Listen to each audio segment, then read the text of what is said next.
Yo, semakin rapuh aku kini ketika kembali mengenang kisah yang telah lama kembali tak buatku tenang. Di ujung bimbangku menoleh, berharap kasihku peroleh, namun ternyata hanya sakit kau beri sebagai oleh-oleh.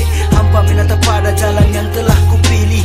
Cintaku pikir nyata di saat dirimu kembali, namun hanyalah angan kini kembali sesali. Mengapa sedari awal diriku yang tak menyadari bahwa kau sekedar mencari tempat berteduh, bukan untuk tinggal hanya singgah dan berlalu. Pergi tinggalkan kisah yang awalnya sempat manis, namun semua berubah kini berujung hanya tangis. Kapan kan sembuh aku sendiri pun tak tahu. Biar jadi pelajaran untuk aku dan dirimu. Semoga tiba waktunya dirimu dan aku bertemu. Kita yang